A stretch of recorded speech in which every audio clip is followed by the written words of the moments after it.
The ship shook hard as another blast hit the side, grabbed the wall to keep himself standing. Red lights flashed everywhere.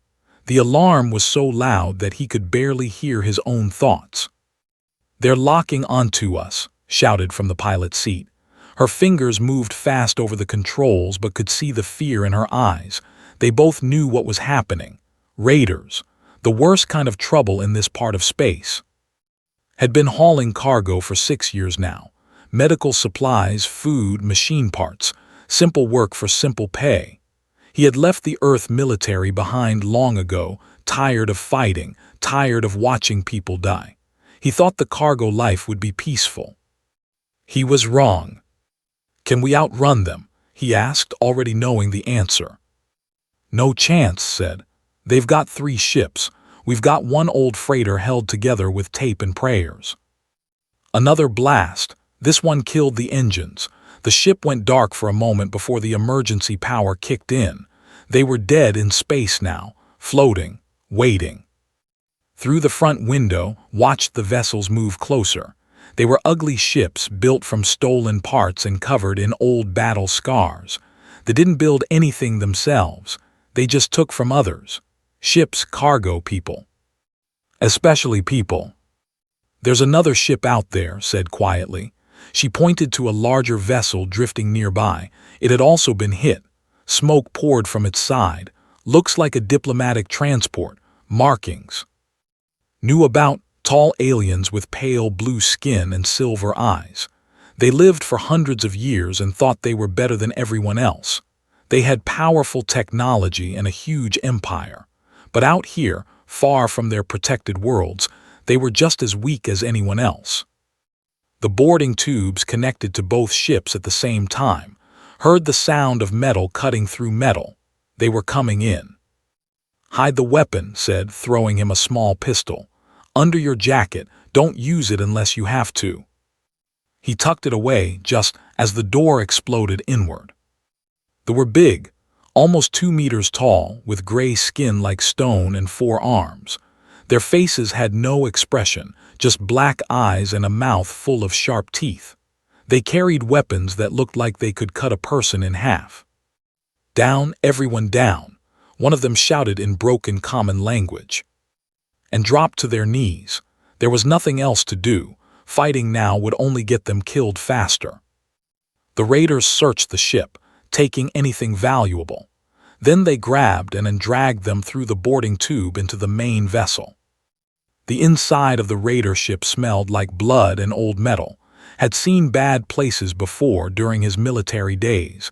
This was worse. Chains hung from the ceiling. Dark stains covered the floor. This was a place where people suffered. They threw him into a large room filled with other prisoners. Most were from his cargo ship, but there were also aliens from the transport. About 20 people total, all sitting on the cold floor with their hands tied. Looked around, studying the situation. Guards at both doors. No windows, no easy way out. He would have to wait, watch, find an opportunity. Then he saw her. A small girl, maybe 8 years old by human counting. She sat in the corner, crying softly. Her pale blue skin was dirty and her silver eyes were full of terror. Next to her was a tall woman, probably her mother. The woman held the child close, whispering something in their language. The mother looked different from the other. She carried herself like someone important. Her clothes, though now torn and dirty, were clearly expensive. A diplomat, maybe. Someone with power back in her own world. But here, she was just another prisoner. The little girl looked up and caught Starring. He tried to give her a small smile, something to say that it would be okay. The girl just buried her face in her mother's chest. A guard walked over to them. He grabbed the mother's arm and pulled her up. "You," he said, "important one, you come with us. Ransom talks." The mother's face went pale. "My daughter, please, let me bring my daughter." "No, child stays here. She is only a child. She needs me." The guard hit her across the face. The mother fell back but didn't make a sound. She was strong, but could see her heart breaking as she looked at her daughter. "Mama," the little girl screamed, reaching for her mother. Two guards dragged the mother away. The child tried to follow, but another guard pushed her back down. Hard. She hit the floor and started crying louder. Something hot burned in his chest. He knew that feeling. He had felt it before long ago when he watched innocent people suffer during the war. It was anger, pure and simple. The guard stood over the crying child, laughing. "Quiet, little one. Maybe we sell you too. Young bring good price." Stood up before he could stop himself. "Leave her alone." Every eye in the room turned to him. The guard looked confused at first, then amused. "Human, you speak to me." "I said leave her alone. She's just a kid." The guard walked over to slowly. He was a full head taller and twice as wide. His 4 arms could probably tear apart without much effort. "Brave human," the guard said. "Stupid human, you want to take her place. You want our attention instead." Looked at the little girl. She had stopped crying. She was watching him with those big silver eyes, confused and scared. She reminded him of someone, a child he couldn't save years ago in a war that never should have happened. He couldn't change the past, but maybe he could do something now. "Yeah," said quietly, "I'll take her place." The guard smiled. It was not a nice smile. "We will see, human. We will see how brave you really are." 2 days passed inside the prison ship, counted the hours by the flickering of the broken light above his head. The guards brought water once a day. Food came every other day. It was not enough, but it was something. The little girl had stopped crying. Now she just sat quietly, staring at nothing. Her name had learned that from listening to the other prisoners whisper. They said her mother was called a high diplomat of the Dominion, very important, very valuable for ransom. But the ransom talks were not going well. Could tell from the angry shouts of the captain. The government was negotiating hard, trying to pay less. Every hour they delayed, they grew more frustrated. Frustrated were dangerous. On the 3rd morning, the captain came into the prison room. He was bigger than the other guards, with scars across his stone-gray face and a look in his black eyes that made blood go cold. Behind him walked, her hands tied, her face bruised but proud. 47 hours, the captain shouted at the prisoners. 47 hours we wait for your people to pay. 47 hours we waste fuel, food, and patience. He walked slowly through the room, looking at each prisoner like they were meat in a market. Finally, he stopped in front of the daughter of the diplomat, he said. "Small, weak, but valuable. Maybe if we hurt her, they will pay faster." Screamed and tried to run to her daughter, but 2 guards held her back. "No, please. She is only a child. Take me instead." The captain laughed. "We already have you. You are not enough." He reached down and grabbed her arm, pulling her up roughly. The little girl cried out in pain and fear. Was moving before his brain could tell him to stop. He pushed through the other prisoners and stepped between the captain and "Take me," he said. The room went silent. The captain looked at like he had lost his mind. Maybe he had. "A human, you offer yourself for a child. Why?" Didn't have a good answer. He barely knew this child. She wasn't his species. She wasn't his responsibility. But she was small. She was scared. And he could not watch another innocent child suffer while he did nothing. "Because she's a kid," said simply, "and I'm not." The captain released. She fell back to the floor and crawled away quickly. Felt a small hand grab his leg. Was holding onto him like he was the only safe thing in the universe. "Interesting," the captain said. "Very interesting." He turned to. "Your people think humans are weak, short lives, soft bodies, nothing special." He looked back at, "Let us test this human. 47 strikes. 1 for each hour we have waited. If he survives, the child lives. If he dies, we try again with her." Silver eyes went wide. 47 strikes. No one can survive that. You will kill him. Then he will die a hero, a stupid hero. The captain pointed to the center of the room. "Bring him." 2 guards grabbed and dragged him forward. They chained his hands to a metal pole that hung from the ceiling. His feet barely touched the ground. His back was exposed. Another guard brought out a weapon. It was a metal rod, thick and heavy, with sharp edges that would cut as well as crush. One hit from that thing could break bones. 47 hits would turn a body into paste. The prisoners watched in horror. One of them whispered to another, "Our kind can survive maybe 10 strikes before organ failure. Humans are weaker.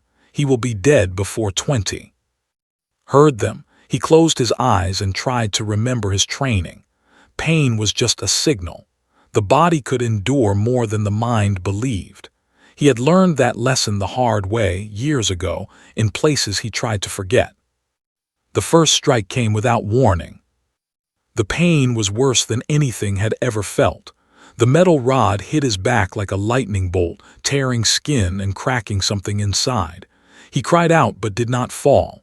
He could not fall. The chains held him up. The second strike hit the same spot. Blood began to run down his back. By the 10th strike, his vision was going dark at the edges. His body shook. His lungs burned. Every breath felt like swallowing fire. By the 20th strike, he could taste blood in his mouth. Something was broken inside.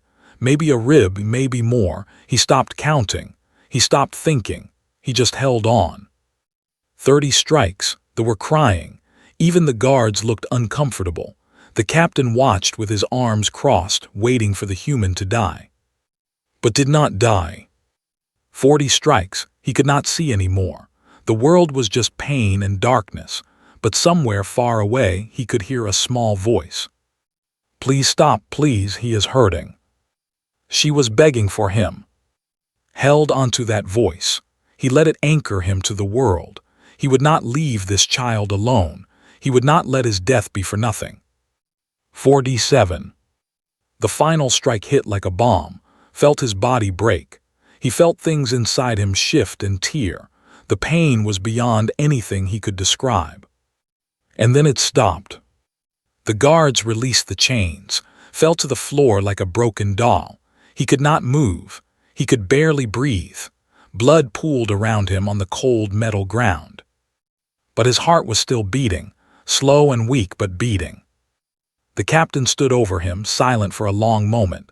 When he spoke, his voice was different, confused, almost afraid. "He is alive. The human is still alive." The room was completely silent. They stared at its broken body with something new in their eyes. Not pity, not sadness. Wonder. Broke free from her guards and ran too. She fell to her knees beside him, not caring about the blood that soaked into her clothes. She touched his face gently. "Why," she whispered, "why did you do this for my daughter?" Tried to speak, but only blood came out. He managed one word before the darkness took him. "Kids." Then his eyes closed, and he was gone into a place without pain. Crawled to his side and took his bloody hand in her small fingers. She held it tight and did not let go. "He is my shield," she said in her language. "He cannot die, please, he cannot die." Looked at the broken human who had given everything for a child he did not know. In that moment, something changed inside her, something she would never be able to undo. This human had earned more than just her gratitude. He had earned her heart.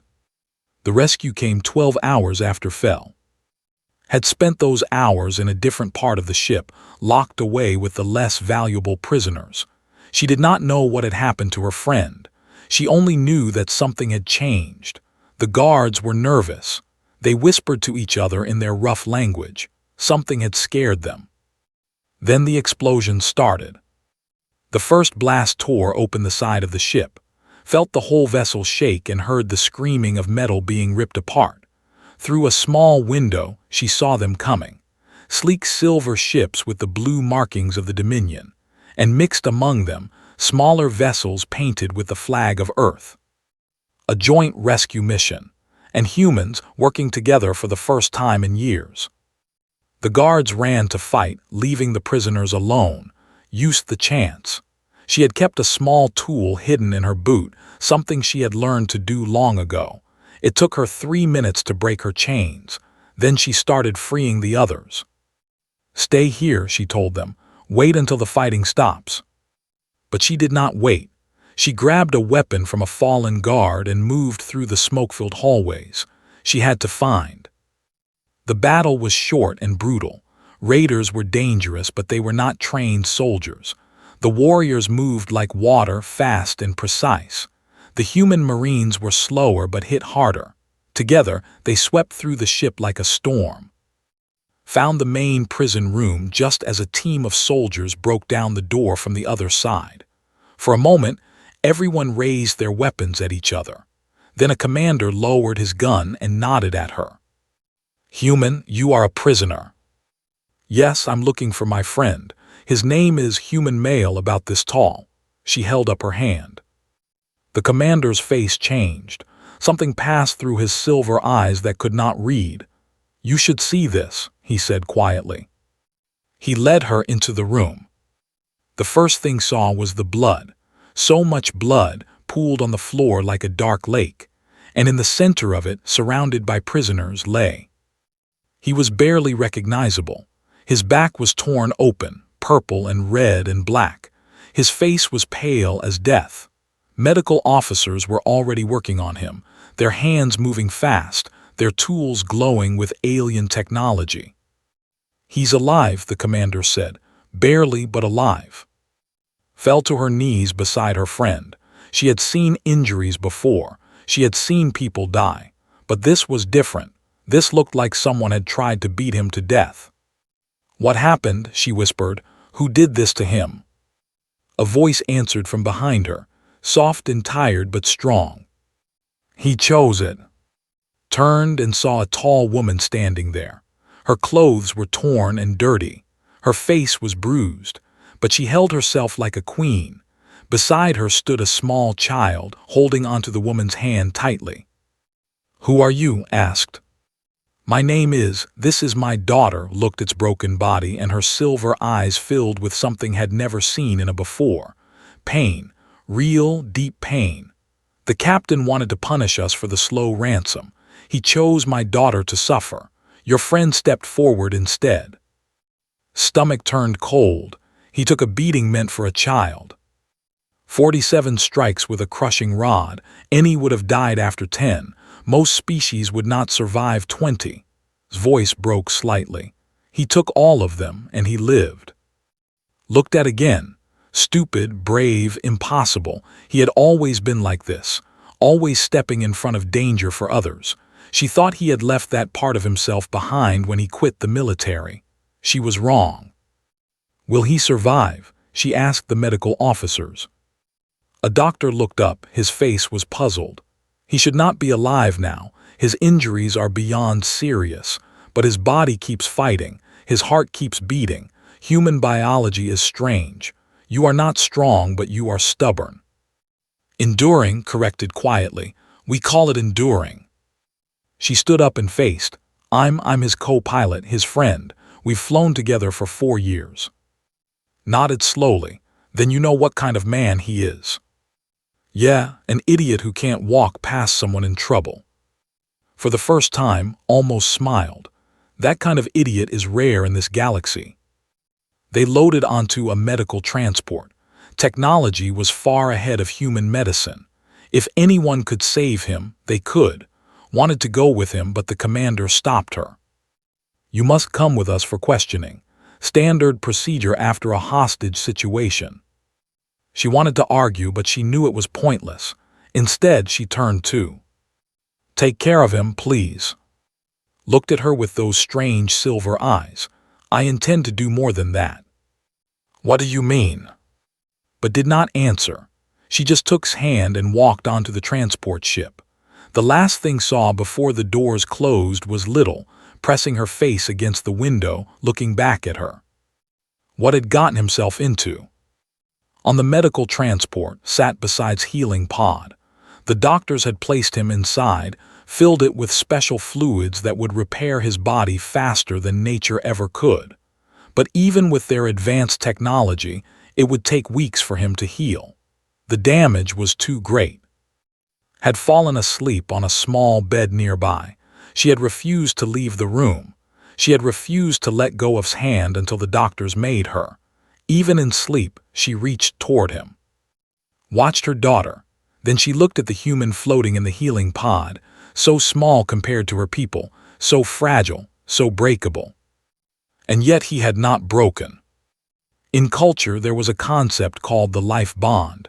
When someone saved a life at the cost of their own suffering, a debt was created, a permanent connection. The saved one owed everything to the savior, their protection, their loyalty, their future. Some treated it as an old tradition, something from ancient times. But's family was old. Her blood went back thousands of years. She still believed in the old ways. This human had given his body, his blood, his pain for her daughter. He had stood between death and her child. In the eyes of law, in the eyes of her ancestors, he now had a claim. But more than law, more than tradition, felt something she had not felt in many years. She looked at this broken human, and she felt her heart move. "You saved my daughter," she whispered to his sleeping form. "You cannot expect me to simply say thank you and walk away. That is not how my people do things. That is not how I do things." She touched the glass of his healing pod gently. "When you wake up, human, we are going to have a very interesting conversation." Opened his eyes slowly. Everything was white, soft, clean. For a moment he thought he was dead. Maybe heaven was real and it looked like an expensive hospital room. Then the pain reminded him he was alive. It was not the terrible, burning pain from before. It was dull now, like an old memory. His body felt strange, like it belonged to someone else. He tried to move his fingers. They worked. He tried to breathe deeply. It hurt, but not too much. "You are awake." The voice came from his right, turned his head slowly and saw her. The woman from the prison ship. She sat in a chair beside his bed, wearing clean white clothes now, her blue skin glowing softly in the light. "Where am I?" His voice came out rough like sand on metal. "A medical facility on Prime. The best doctors in the Dominion have been treating you for 3 weeks. 3 weeks. Your injuries were severe. Any other species would have died. Even with our technology, it took time to repair the damage." She paused. "You are lucky to be alive, human." Tried to sit up, but his body refused. He fell back against the soft bed. "The little girl, is she okay?" His face softened, just a little, but he saw it. "She is fine because of you." "Good, that's good." He closed his eyes. Sleep was pulling at him again, heavy and warm. Then it was worth it. "You say that so easily, as if your life means nothing."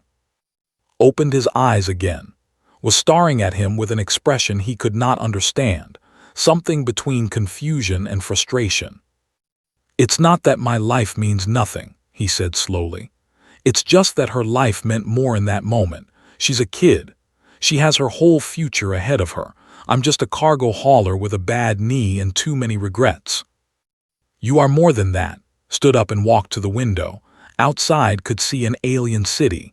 Tall silver buildings reached toward a purple sky. Ships flew between them like birds.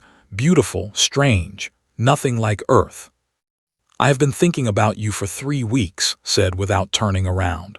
"Trying to understand why you did what you did. You had no connection to my daughter, no reason to protect her. Most beings in this galaxy would have looked away, but you stepped forward." "Someone had to." "No, someone did not have to, that is the point."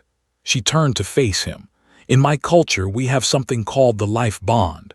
When a person saves another person's life through great personal sacrifice, a debt is created. The saved one and their family are bound to the savior. Forever." Blinked. "Forever? What does that mean?" "It means you have earned a place in my household. You have earned my daughter's loyalty, my resources, my protection." She paused, and something changed in her silver eyes. "You have earned me." The room was very quiet. Was not sure he understood what she was saying. His brain was still foggy from sleep and medicine.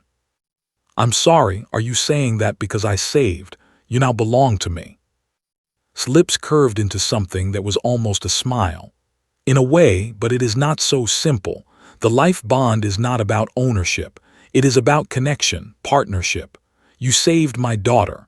In return, I offer myself and my house to you. We become family. Stared at her.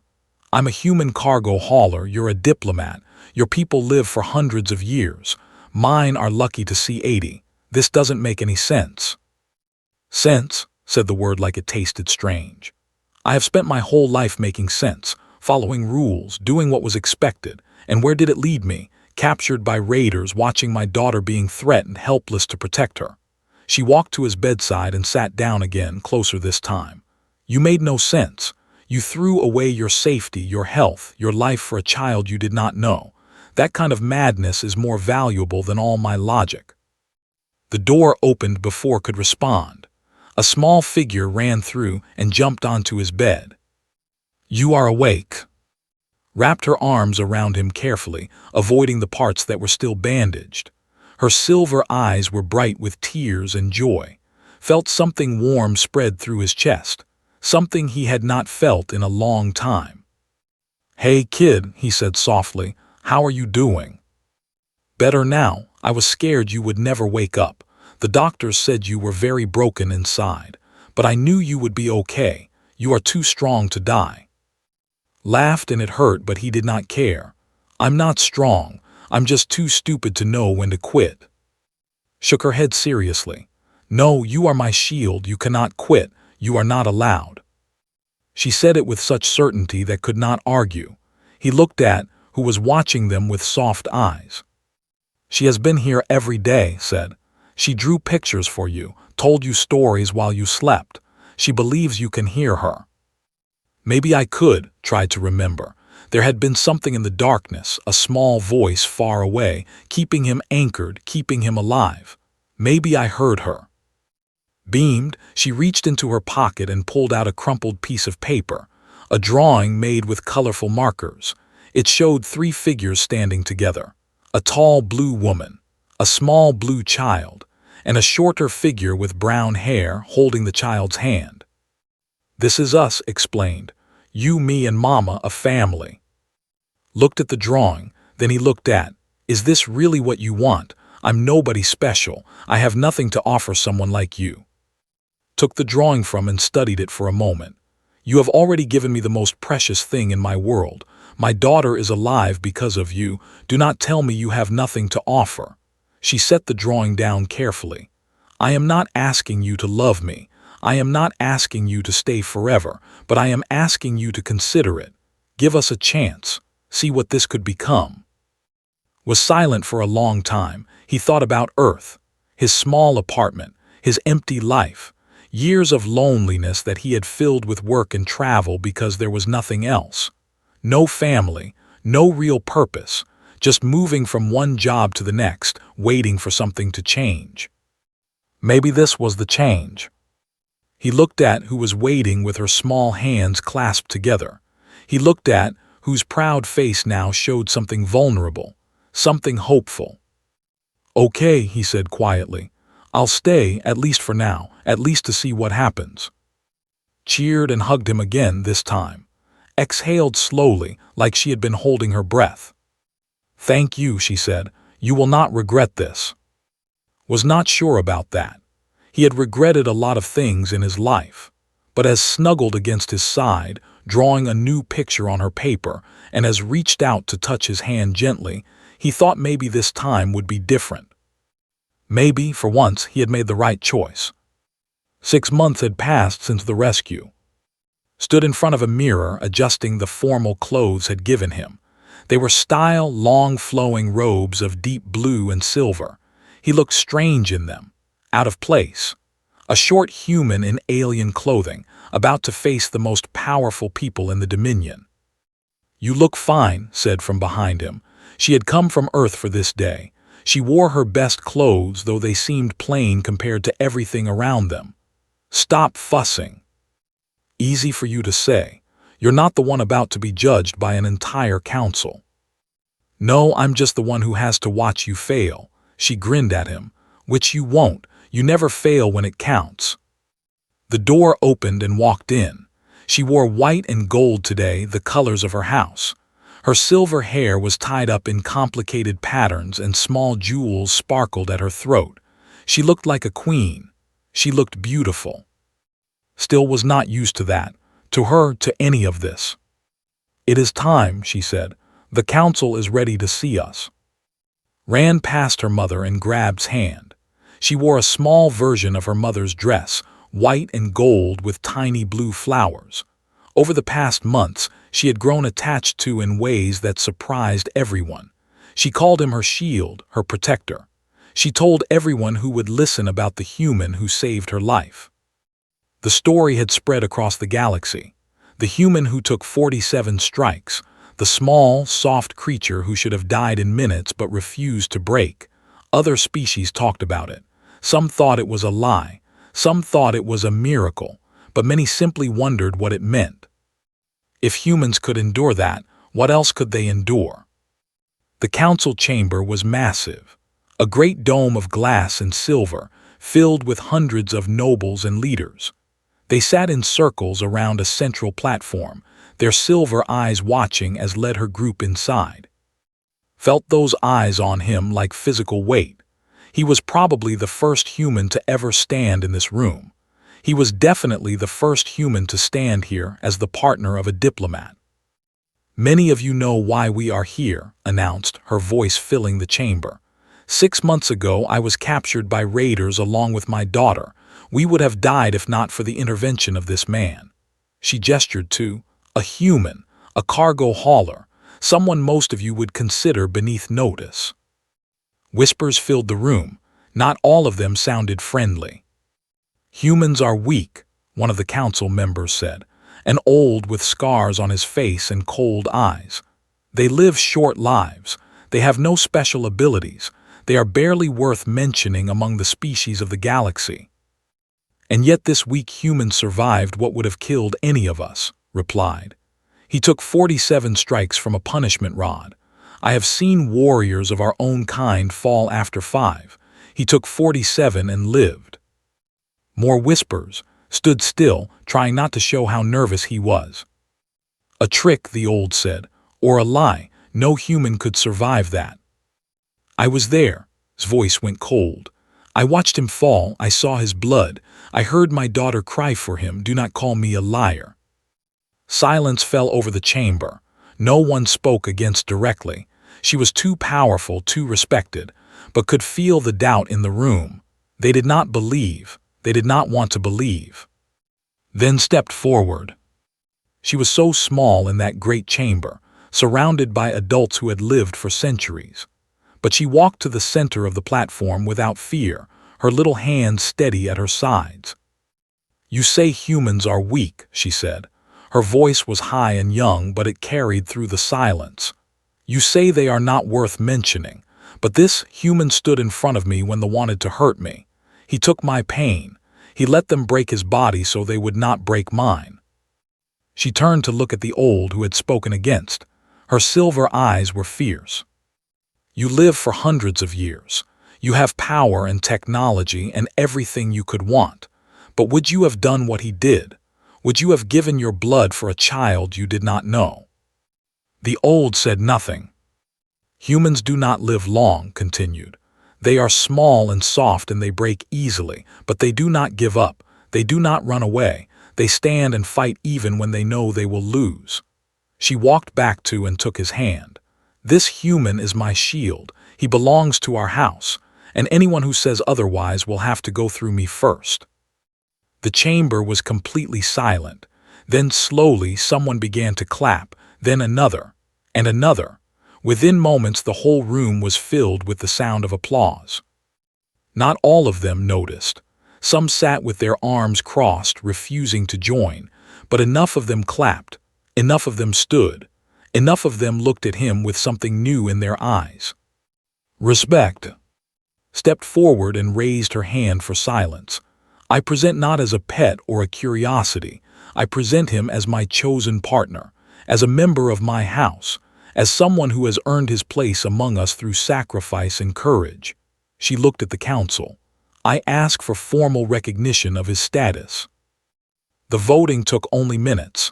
Most of the council raised their hands in favor. A few did not. But in the end, the decision was clear. Human was officially recognized by the Dominion. After the ceremony, stood on a balcony overlooking the alien city. The purple sky was fading to darkness, and strange stars were beginning to appear, so different from Earth, so far from everything he had known. Stood beside him. So you're really doing this, living with aliens, being part of their society. Seems like it, shook his head slowly. I never planned any of this, you know, I just wanted to help a kid. That's always been your problem, smiled. You help people without thinking about what it will cost you. Maybe, but this time it didn't cost me, it gave me something. He looked back toward the building where and were waiting. A family, a purpose, something worth protecting. Nodded, then I'm happy for you, even if I think you're crazy. I probably am. They stood in silence for a moment, then punched his shoulder lightly. Come on, your new family is waiting, and I think the little one wants to show you more of her drawings. Laughed and followed her back inside. In the months that followed, the story of spread even further. It reached Earth, where humans heard about one of their own standing tall among aliens. It reached other species, who began to look at humans differently. Not as weak, not as forgettable, not as just another short-lived species in a galaxy full of wonders. As enduring, as stubborn, as people who would take the blows, absorb the pain, and keep standing when everyone else expected them to fall. And in the records of the Dominion, a new entry was made, a small note that would change how the galaxy saw humanity forever.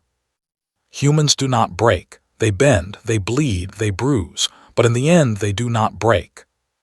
Never saw himself as a hero. He was just a cargo hauler who could not watch a child suffer. But sometimes, that is all it takes to change everything. One moment of courage. One choice to step forward. One person who refuses to look away. And somewhere in that silver city, in a house that now felt like home, a small blue girl held her human father's hand and smiled. Our shield was here. And he always would be.